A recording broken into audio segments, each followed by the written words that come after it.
Good morning. Welcome to Friday. And as always, I'm looking forward to our session today. Excited for everybody that's here. Hopefully, we'll get a few more people coming in as we get things rolling.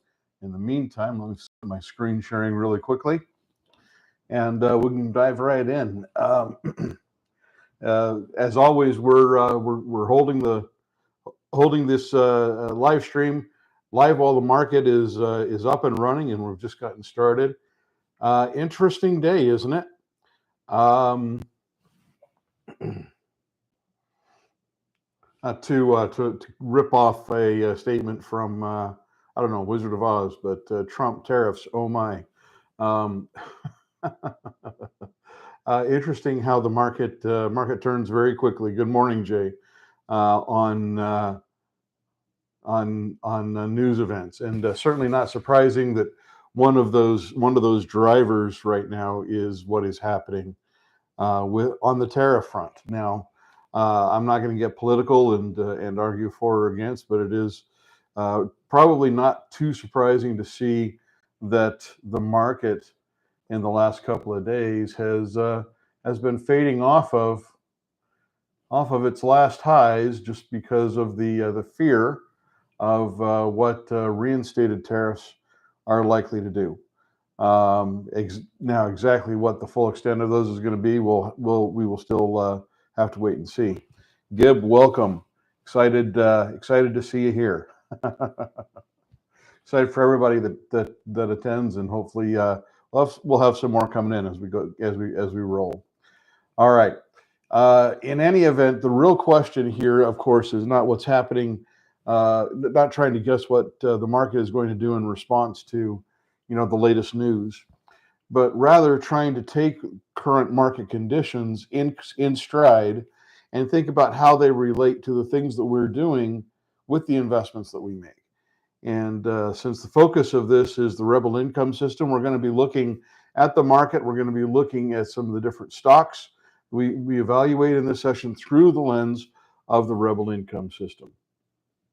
So that means that for those of you who may not be as familiar with the way the rebel income is set up, that means number one, we are looking for stocks that are trading at significant discounts to what we believe their fair value should be.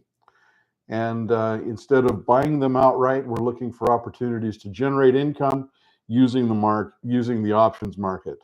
That means selling options or selling covered calls, selling put options, excuse me. So rather than the traditional way that most people think about the options market, which is to simply buy a call if you think a stock's going to go up, or buy a put if you think it's going to go down, we're taking the selling side of those transactions. And the rationale is really, really simple. At its core, we're really trying to turn probabilities in our favor. I've been studying the market for a very long, long time. I've read a lot of books and had my own experience verify what I've read in most of those books, and that is directional trading strategies, buying calls, buying puts, buying a stock outright when you're expecting a certain direction. Those are very low probability strategies. In fact, the probability of success in those cases is only about 25 to 30%, and that's even in the best case scenario. That's assuming you're the best analyst in the world. That's really frustrating. It does not mean, and I apologize if you have some, okay. Can everybody hear me okay? I just got a message that my connection was unstable. Please respond in the chat area if you can still hear me okay, see the screen okay.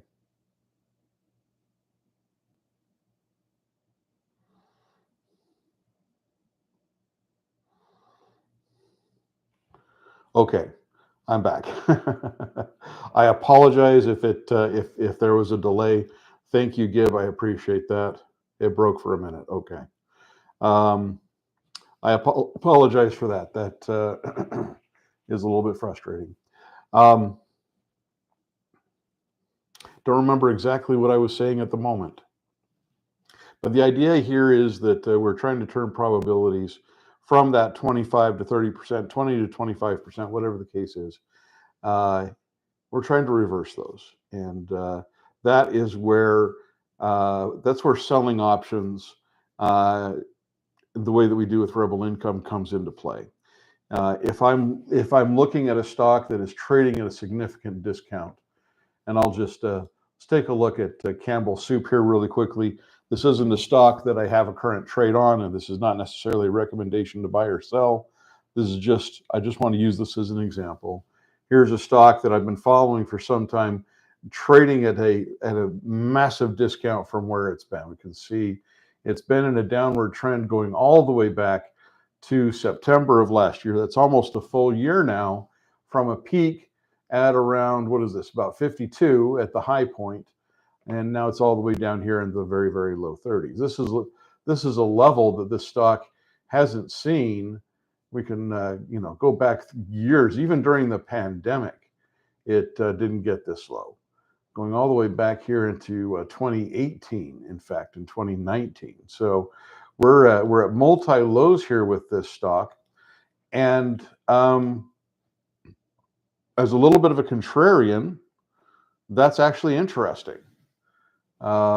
This is where valuations start to increase, especially if the other fundamentals in the stock are still solid. And so what I'm looking for is for stocks that are trading at these discounts, because the reality is that, like all trends, upward, downward, all trends are finite. They're going to end at some point.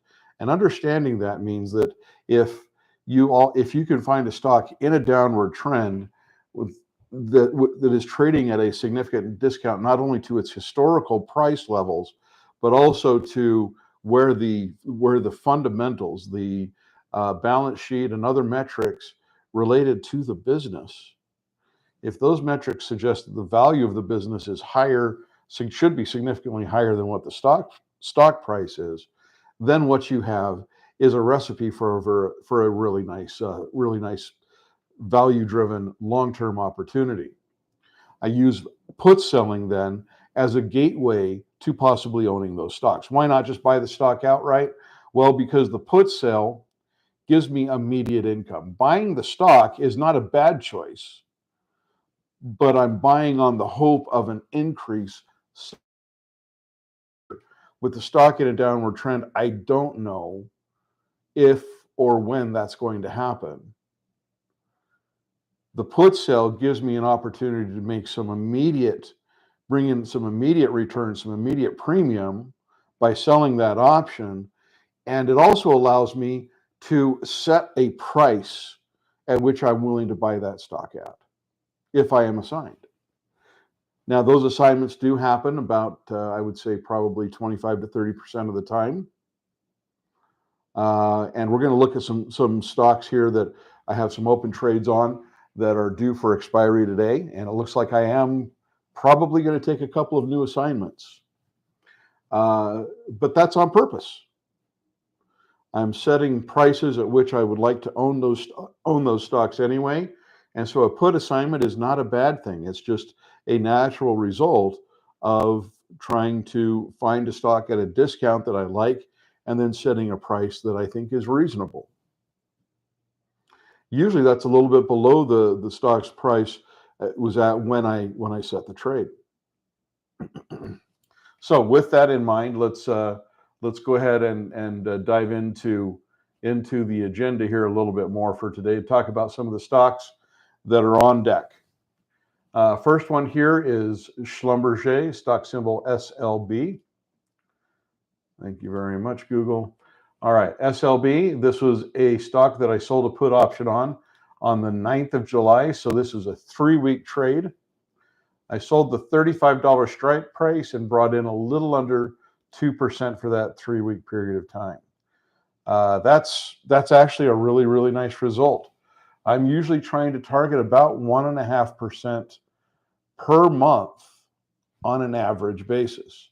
So I'm really actually not trying to shoot very high. I'm not trying to go for the highest available premiums.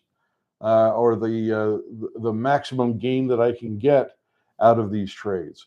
I'm really just trying to find something that looks like it's going to give me about an opportunity to average about 18% return per year on the capital that I have to commit to the trade. So there's a couple of keys here that we want to keep in mind.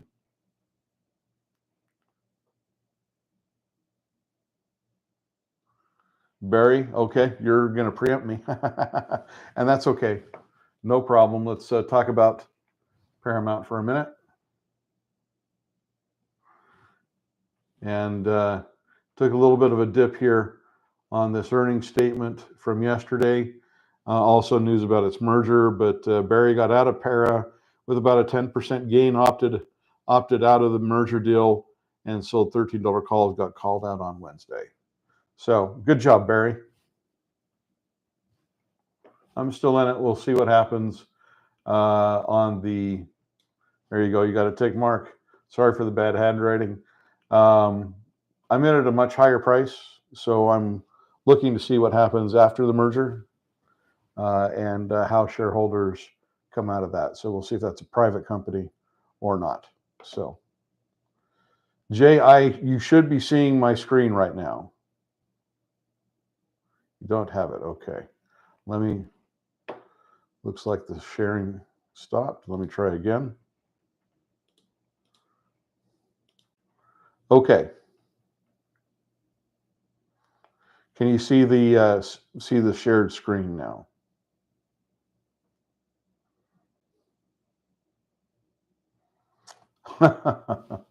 Weird. That's all I can say. Thank you very much. Appreciate the heads up. That's very useful. Okay.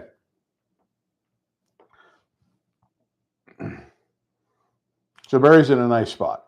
So we'll see where this goes. All right. Let's talk again about, let's go back here and talk about Schlumberger. So again, the numbers here to keep track of are the $35 strike price that I sold and the 65 cents per share per contract that I brought in. Now, this is a very conservative position for me. I only sold one contract, meaning I'm on the hook for 100 shares. That means that in order for this to be a cash secured put sale, I had to have $3,500 of capital available in my account in cash or in margin, or in cash and margin combined.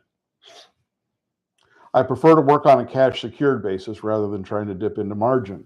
So really, I'm thinking about I need to have $3,500 in cash available to keep this trade secured. That's it, so that if I am assigned the stock prior to expiration, remember these are American style options, so you can always be assigned before expiration if the stock has dropped enough below the strike price that you sold. So keeping $3,500 in cash in my account at all times means that I can cover this trade. I can buy those shares at $35 if I am assigned. Now, that hasn't happened yet, but let's take a look at what the stock is doing right now.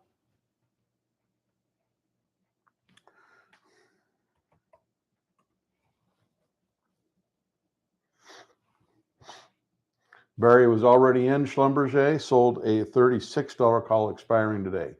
So it looks like you're going to hold on to your shares. And where my income came from the put sale, Barry's came from covered call on the stock that he already owned.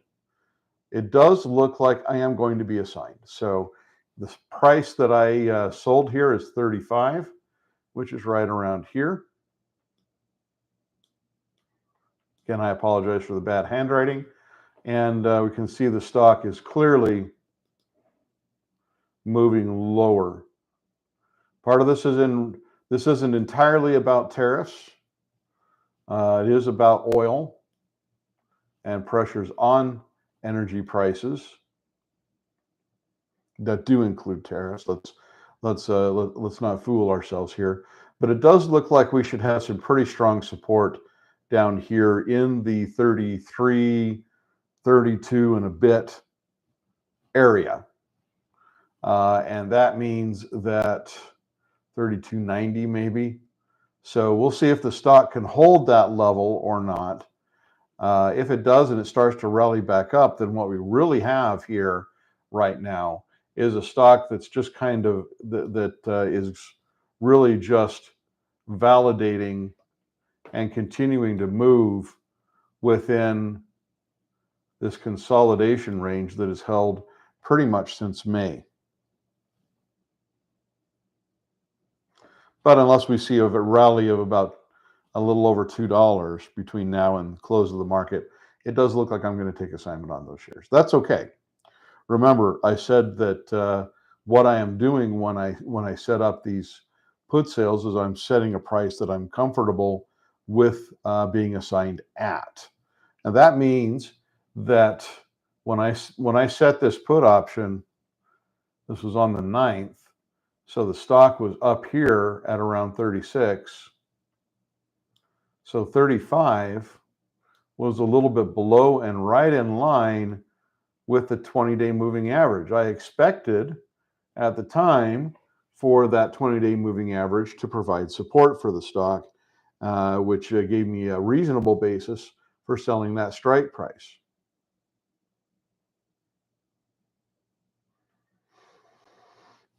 It's clearly broken down below that, but that doesn't scare me too much. This is a stock that I really like. I just refreshed my analysis on it. If you haven't seen my post on that, check it out on Substack. There's also a video about it on my YouTube channel if you want to check that out as well. But things are in good shape as far as Schlumberger is concerned. They're not totally without some flaws and some concerns, but the value proposition is still very, very nice. The overall fundamentals are still more than solid enough, and I think that just makes this a good stock to own right now. So I'm not too afraid of it, even if it's below 35. Barry, seems like most are falling wildly today. I bought some puts, made out like a bandit this morning. Yeah, I'm sure you are. What we're seeing, I think, is not an unsurprising emotional reaction to tariff news. Everything that I saw in pre-market activity, even headlines late last night, was along the same lines. Yeah, Gibb is seeing the same thing too. And so, does that mean that there could be more downside? Sure, it does. It means that the market is selling on fear, which is kind of normal. Whether or not that fear is confirmed or validated is another open question. I'm less confident about that, believe less in that. If you look at the structure of most of the tariff deals that have been made so far, they're pretty friendly to the U.S.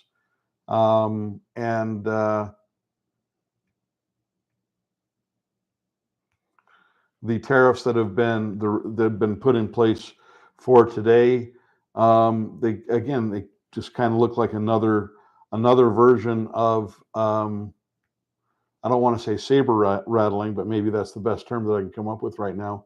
One more way for the administration to try to force other countries to the bargaining table. Again, I'm not trying to argue for or against. I just think that the market is going to be driven one way or another by this for some time. And exactly what the net effect of all of it is still remains to be seen. So it will be interesting. Schlumberger, in any case, then it is a little over $2 below the strike price that I sold. As I mentioned, that I'm not too afraid of that. If the stock's consolidation range confirms itself and it can move back up, I would expect to have an opportunity to sell a covered call within a reasonable period of time. It may not do that. We can see it picking up some bearish momentum today so far, maybe breaking below this this consolidation range low last happened. So will that hold or not? I don't know. That's an open question that remains to be seen. But the point really here is, if you're in the same boat that I am, if you're looking at Schlumberger and you're trying to decide, do I want to take that assignment? Am I comfortable with that? Or is this already at a distance from the strike price that I sold that I'm starting to get a little nervous? I'm not going to agree or disagree with that. I'm just going to say it's going to be a decision that each of us have to make for ourselves. If you're afraid of additional downside, maybe you choose that you don't want to take that assignment, then the next step would be to think about buying the option back, remove that obligation.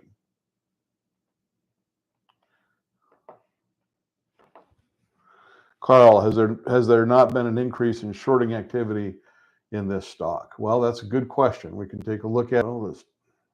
Come on, guys. All right, there we are. Let's see. Short interest.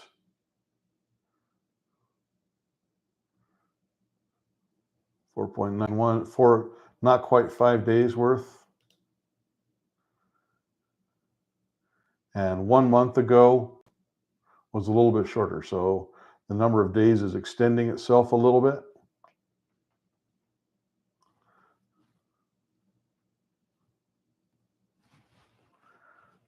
So people are holding shorts for a little bit longer. So short interest may be increasing. That is going to be something that can drive some bearish momentum. That could mean that the stock could continue to drop. I'm going to need to expand my strike prices here. Okay, here's 35. Now remember, the strike price that I sold was 35. I brought in 65 cents. Now, I've already said that I'm willing to go ahead and take the assignment on this one. But if you're not, if you're in a similar position as I am right now, then the next option would be the next choice, I guess I should say, would be to buy the option back at $2.23. Let's just take a look at the contract details here. So one contract traded so far today, but more than enough open interest. And that was at $2. So here's $1.99 on the bid, $2.23 on the ask. So $2.23.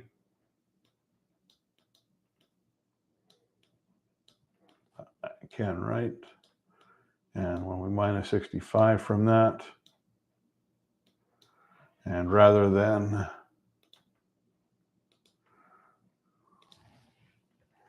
trying to do that math in my head,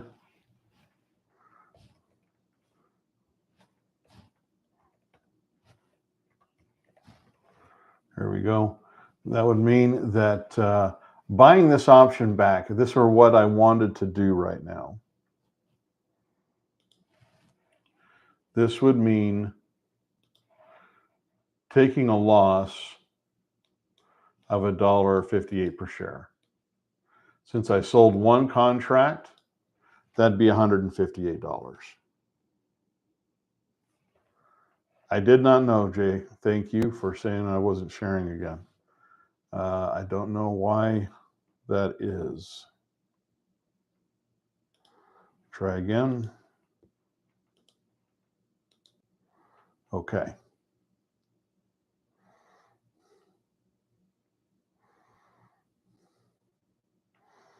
Can you see my screen now? Okay. Thank you, Jay. I appreciate it. I'm going to need to talk to my ISP. Perfect. Okay. So buying this back would mean absorbing $158 total in terms of loss if I wanted to avoid taking the assignment. Is that a bad decision? I don't really think so. If the objective here is to try to limit your downside and you're worried that there could be more extended downside in Schlumberger even beyond where it's at right now, then this is not a bad choice. You free up the rest of the other $3,350 roughly, and then you can go and redeploy it somewhere else. That money would become available right away, by the way. You wouldn't have to wait for the market to close or for trade settlement. If you did this now, then the trade would settle right away and you would have the capital available in your account right away. You could decide whether you wanted to continue to work with Schlumberger or go look for something else, whatever the preference was. So there's not really a right or wrong answer here. In my case, as I've mentioned, I'm not afraid of the assignment, so I'm going to go ahead and let this play out for the day. If I get assigned, I get assigned. That's fine.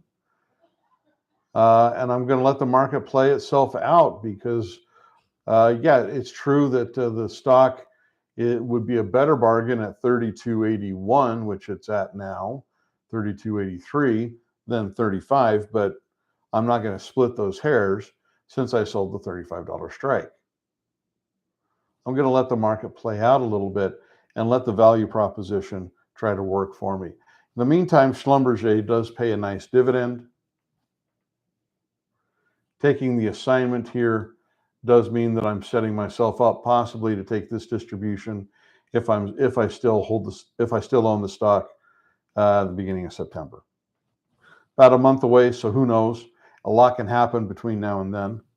If I get an opportunity to sell a covered call, then maybe I don't own the shares for very long, but we'll see. It does. I can clearly see bearish activity increasing even as we're talking. So I'm still not quite ready to call this a break below support. In fact, no matter how far down this goes today, I'm not ready to call that. We would need to see it stay below 33 on Monday and possibly even Tuesday before I'd be ready to concede a legit. Okay. So that's Schlumberger. Of course, there's all kinds of different ways to look at this and interpret this. So if you have a different idea or different strategy about the way that you would be working with this right now, let's hear it. I would certainly be interested to see. All right. The next put sell is on CVS. This came up the week after the put sale on Schlumberger. On the 16th, I sold the $62 strike in this case and brought in $1.90. This one, I was taking advantage of the fact that earnings were coming up for the stock.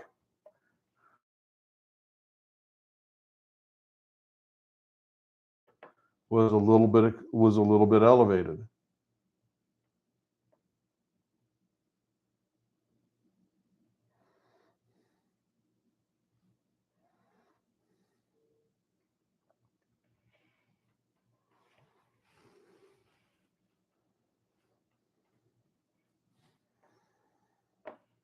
Okay, can everybody still see my screen? I got another connection error on my screen. Can everybody still see me and still see my screen?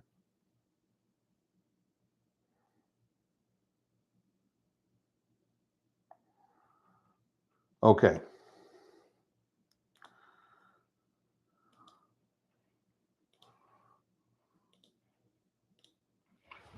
We're just going to have to kind of muddle through here, I think, as best we can.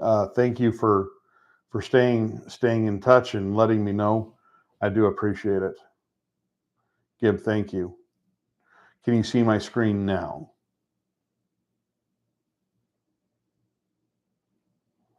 Okay, perfect. All right. So when I sold this put option, earnings were coming up. The earnings announcement was yesterday, and so I was setting the trade to expire the day after the the earnings report. So it was interesting yesterday to see the stock open all the way up here at around 66. I thought that maybe it'd be up here in this neighborhood by today, but of course it came all the way back again before the market closed yesterday, and now we're just a little above 62. So right now it looks like, in terms of taking the assignment, it looks like I'm in pretty good shape. Looks like I might not be assigned depending on where the stock closes. Yeah, it dropped back almost as sharply as it opened, right, Jay? That was kind of interesting to see. Earnings reports by all indications beat market expectations. Excuse me. And that gave the stock a temporary boost, then it dropped back down again. So, Jay, you thought you were going to be called out. That's called a whipsaw, right? 62 to 66, 67, and all the way back again. But in any event, here we are at 62. It is coming back down and approaching 62 as we speak. So we'll see where this lands. I could still be assigned on this. It looks like the low for the day is at around 61.33. So it could still drop below 62 and assign me at 62. But I also expect, even if it fades back a bit, we should have some pretty solid support here, 60 to 59 roughly. And this can take the 200-day moving average as a good confirmation of that support. It's been using this price level on multiple occasions, including May.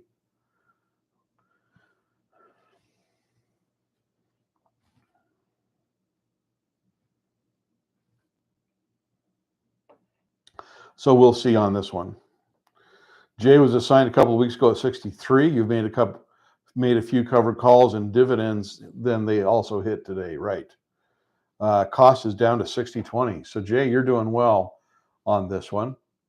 Yeah, this went X date. This went X dividend on the 22nd. So my put sale crossed the X date. So where Jay got the dividend, I didn't. I obviously do not qualify for it, even if I'm assigned today. This is the payment date, not the X date. So the nice thing here is that when you count dividends along with the covered calls and your put sale, and a new covered call for next week at 64, good. Jay's got a net cost of 60.20. That's really nice.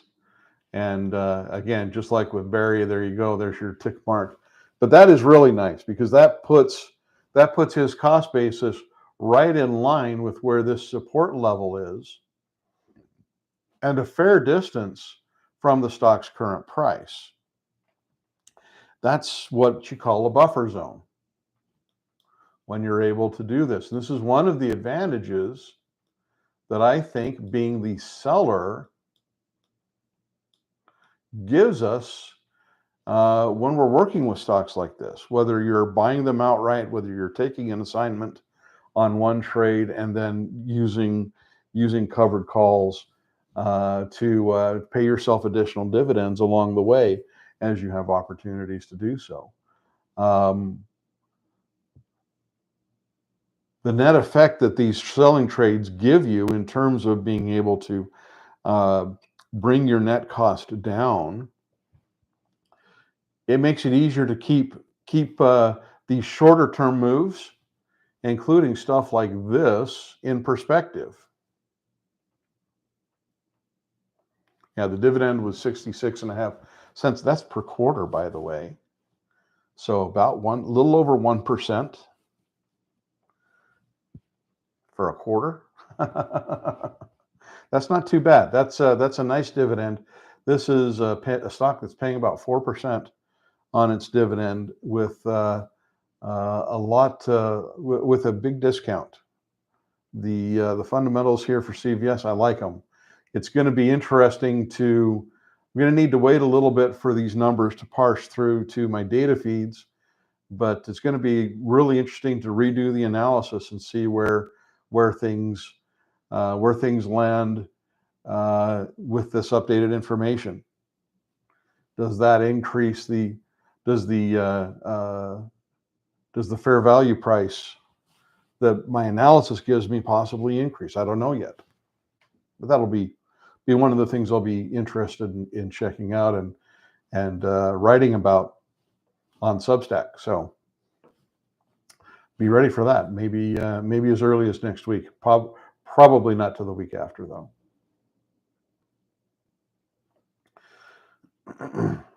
Now on this one, then, we can do the same kind of evaluation about what is happening with CVS right now as it relates to the position that I have, the trade that I have on. But the context changes a little bit because the stock is still above 62. And it's actually holding pretty nicely here. We are at 62.30 now. So that changes the complexion of what I might do with my put sale. If I still might be a little bit nervous, maybe that the stock is going to collapse and fall back down below 62. And here we are just in the 30 seconds that I was talking and dropped back again 12 cents. Remember, on this one, I brought in $1.90. That means that if I wanted to buy this option back, not monkeying around with what's happening in the market here at all, I'd do $1.90, subtract the asking price of 38 cents. My friend Joe I can hear him screaming at me right now. 2, 8, 5. Yes, I'm doing this old school math. Here we go. It's $1.52. I could buy this option back, remove the potential obligation attached to that put sale, and I would still be hanging on to $1.52 of my premium. That's a big win if that's what you wanted to do. That would give me the ability not only to reclaim my capital right away, but also to think about maybe deploying it out for a little bit longer. Here is 62 for next week. That is about 1.5% for 7 days, which is really interesting.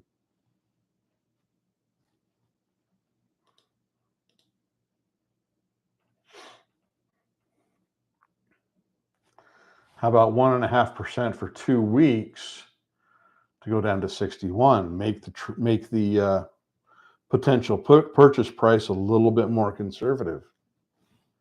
That's not terrible either.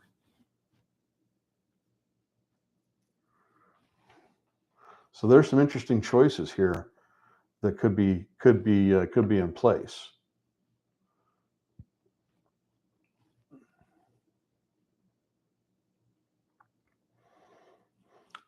This is a good example of one of the reasons why sometimes an active approach to put selling works out better than at least talk about and that I tend to use, right? Because what you're doing, I'm going to assume for a second I saw a blip. I'm going to assume my sharing went away. There we go. If you can still see my screen, please drop a comment.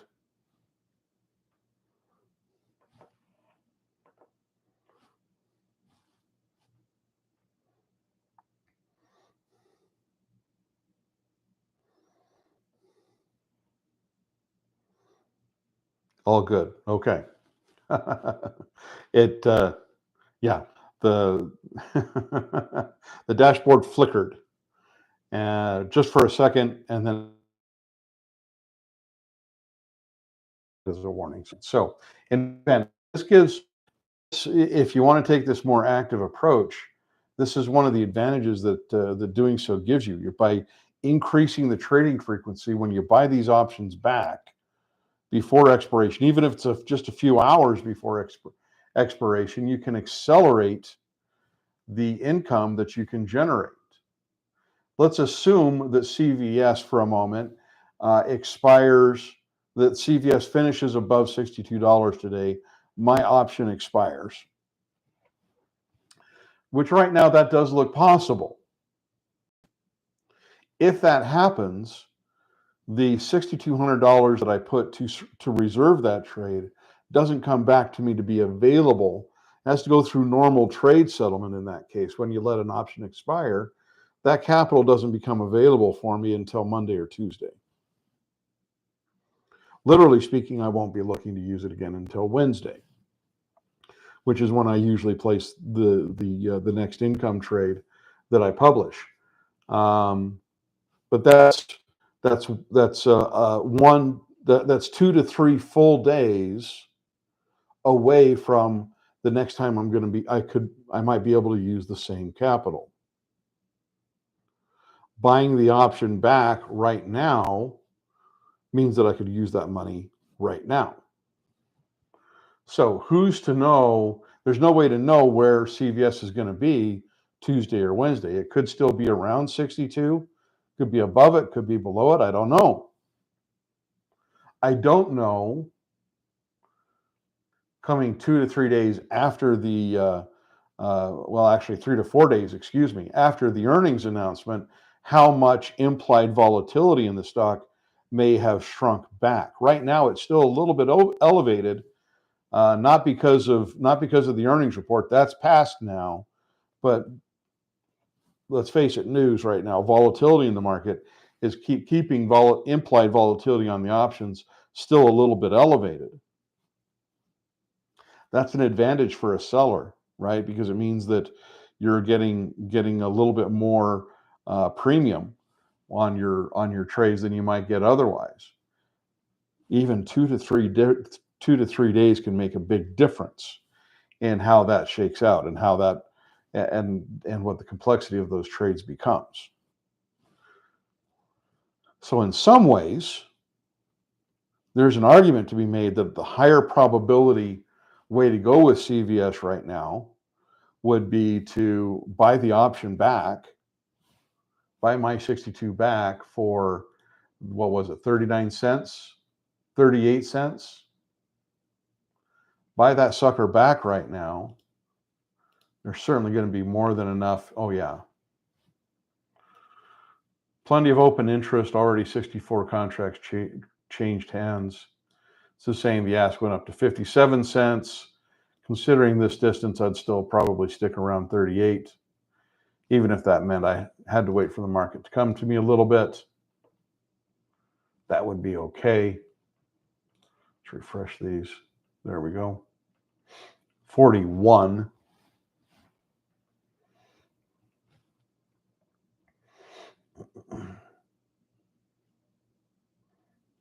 There's certainly an argument to be made that there's an opportunity to accelerate income generation here, right? Increase trading frequency by buying this option back and then deciding, if I still want to work with CVS, do I work with some of these other trades? Let's go out 21 days.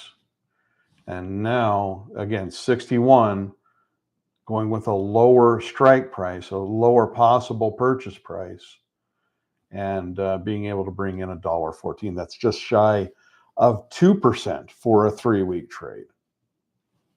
Now you're getting into not quite the same numbers that I worked with when I placed this put sale originally, but you're getting into the neighborhood here where net total result after about 6 weeks of time could be possibly about 5% on the capital that you committed to reserve the trade. 5% for 6 weeks. It's kind of hard to argue with.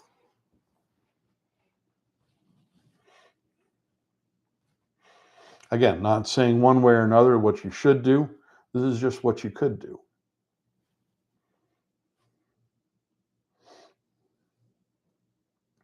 If anybody else along with Jay have some numbers to throw out for comparison on CVS, let me know. But that's where that one sits. So we'll see how this one goes and let that play out. Oh, that's nice. There we go. Okay. The last put sale that is on deck today, I know. The last one on deck today is a put sale that I placed last week on Delta Airlines. So this was a 9-day trade. I sold the $55 strike price. Brought in about 1.5% for about that 1 week trade. So 55 on this brought in 85 cents per share on the put sale. Let's see where that one sits. Okay. Now on this one, we can see momentum increasing. It's down now approaching 51. I do expect it's highly unlikely that the stock is going to stage any kind of a rally back near 55, which is where my put was at.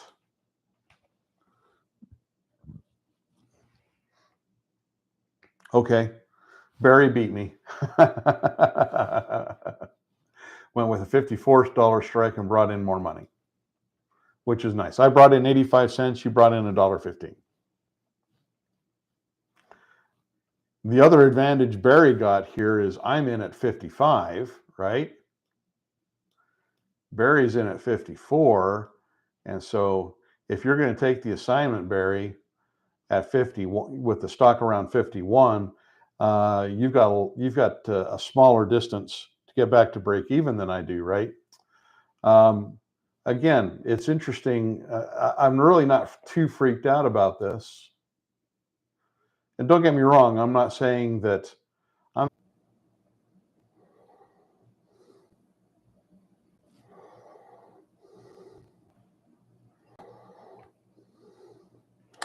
okay. Hopefully we'll get a few people.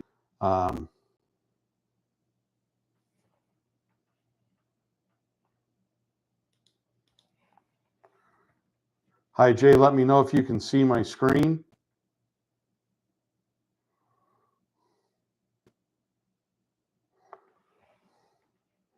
Okay, give me a moment.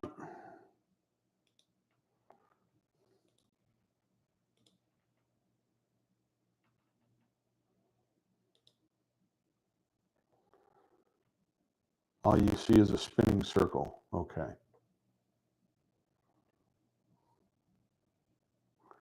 It has been one of these tech days. Yes, that is true, Barry. Okay, Jay, you can see the screen. Barry, let me know if you can see it as well.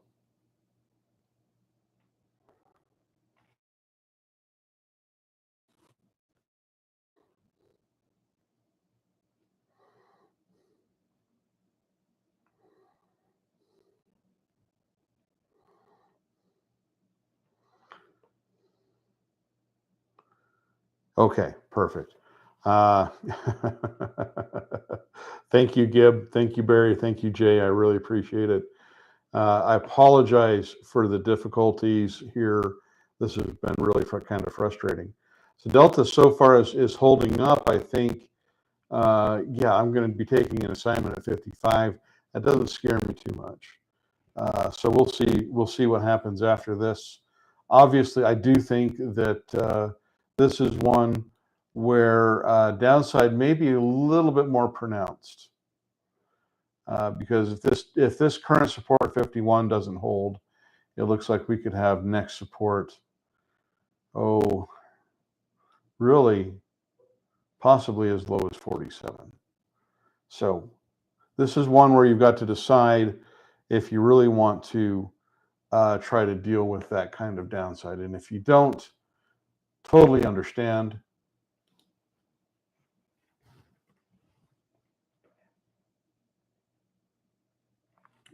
Again, on this one, I brought in 85 cents for the 55. Buying this back right now. Here's 55.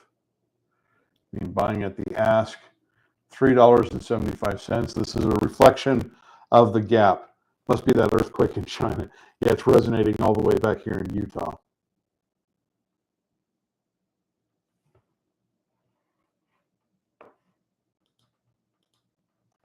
Send one stream to the primary ingestion.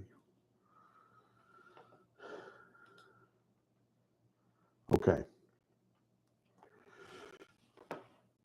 Buying this back means paying $3.75 and absorbing that loss. It'd be about $2.90 per share. But that may be, if that's $290, so that's the biggest hit out of the three trades we've looked at this morning. But considering if you want to take that approach, that actually might be superior.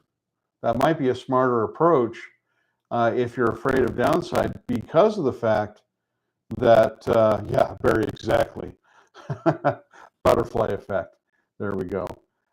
Because if this support doesn't hold, with next support possibly down around 47, that means you could be looking at another $4 to $4.50 of downside from the stock's current price. You may or may not want to endure that. You may not be willing to, and that's totally understandable if not. The $3.90 that you would pay to buy that option back would at least limit that loss, and possibly it would certainly keep you from being exposed to anything that may occur down to that point, or worst case scenario, even lower. So who knows? From a fundamental standpoint, again, what we're looking at here are emotional reactions to current conditions. The fundamentals for Delta have the value price way above the stock's current price, and certainly way above whatever these lows are, or may become. Travel demand, especially in business travel, has rebounded nicely, and current conditions for airlines generally are pretty favorable right now. That is subject to change, right? Tariffs could impact that. Interest rates are probably a more direct influence on excuse me, on prices for airlines, just in terms of consumer travel. So, you know, all of those things are still in play and at play, but Delta's done a good job of navigating through some of those uncertainties right now, and that's been to their advantage. So, you know, we'll have to see how that plays out and where it goes from here. Well, we are running up on time, and considering the time, I feel uncertain about trying to push the session too much further. Jay, this is a good comment. All the airlines are in a regrouping process, deciding which way to go regarding pricing, with AI starting to price tickets. Delta specifically announced that. Yeah. And to be honest, they've probably been implementing AI and helping to forecast and model ticket prices for a while. It's your industry, so you probably know this a lot better than the rest of us. But that's that's one more interesting application of artificial intelligence that's probably to the benefit not only of the company, but also has some benefits for the customer as well. So it's going to be interesting to see how all of that works itself out. All right. In any event, we are going to call it here. I thank you so much for your time. Again, thank you for your patience with the technical whatever has been going on today. I hope that you'll have a wonderful weekend. If you have any questions, if there's any concerns, don't hesitate to reach out to me and let me know. rebelincomesystem@gmail.com is the email address, or you can message me on Substack, or if you're on Discord, you can message me there as well. Thanks again. Really appreciate your time. Have a great weekend, everybody.